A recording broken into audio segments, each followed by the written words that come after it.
നമസ്കാരം, Fox view ന്യൂസിലേക്ക് സ്വാഗതം. പെരിന്തൽമണ്ണ പ്രദേശം വീണ്ടും പുലിഭീതിയിൽ. പെരിന്തൽമണ്ണ പരിസരത്തെ വീണ്ടും ഭീതിയിലാഴ്ത്തിക്കൊണ്ട് അജ്ഞാത ജീവിയുടെ ആക്രമണം. അമ്മിനിക്കാട്, കോലഞ്ചേരി, റിനോജ് എന്നിവരുടെ പശുക്കിടാവിനെയാണ് അജ്ഞാത ജീവിയുടെ ആക്രമണത്തിൽ ചത്ത നിലയിൽ കണ്ടെത്തിയത്. ആക്രമണത്തിന്റെ രീതി അനുസരിച്ച് പുലിയുടേതാകാമെന്ന് സംശയിക്കുന്നതായി വനംവകുപ്പ് ഉദ്യോഗസ്ഥർ അറിയിച്ചു. ഈ അടുത്തായി പരിസര പ്രദേശമായ മണ്ണാർമല ദേശത്തും പുലിയെന്ന് തോന്നിക്കുന്ന രീതിയിലുള്ള ജീവിയെ കണ്ടതായി നാട്ടുകാർ അറിയിച്ചിരുന്നു. പേര് റിനോജ്. ഞാൻ പെരിന്തൽമണ്ണ അമ്മിനിക്കാടാണ്. അപ്പോൾ ഞാനിവിടെ അമ്മിനിക്കാട് കുടിയത്തിമലയിലാണ്. അപ്പോൾ ഞാനൊരു 2 ദിവസം മുമ്പ് ചന്തയിൽ നിന്ന് 2 പോത്തുകളെ കൊണ്ടുവന്നിരുന്നു.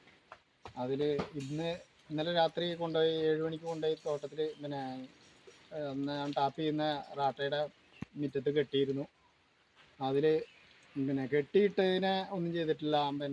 അതിൻ്റെ കൂടെ ഉണ്ടായിരുന്നതിനെ പുലി വന്ന് ആക്രമിച്ചിട്ട് കടിച്ചു മുറിച്ച് തിന്നിട്ടിട്ടുണ്ട്. മറ്റത് കയർ പൊട്ടിച്ച് രക്ഷപ്പെട്ട് വീട്ടിലും വന്നിട്ടുണ്ട്. വനംവകുപ്പ് ജീവനക്കാർ, മലപ്പുറം ജില്ലാ ട്രോമോ കെയർ, പെരിന്തൽമണ്ണ സ്റ്റേഷൻ യൂണിറ്റിലെ കേരള വനംവകുപ്പ് സർപ്പ റെസ്ക്യൂവർമാരായ unit leader Shuhaib Mattaya, deputy leader Jabbar Jubilee, secretary Fawas Mankada, Girish Keezhattoor, Husan Kakkooth, Yasir Eruvimangalam എന്നിവർ സ്ഥലം സന്ദർശിച്ചു. കൂടുതൽ സ്ഥിരീകരണം വരുന്നതുവരെ പരിസരവാസികളോട് ജാഗ്രതയായിരിക്കുവാൻ ട്രോമോ കെയർ പ്രവർത്തകർ അറിയിച്ചു. News desk, Fox View news.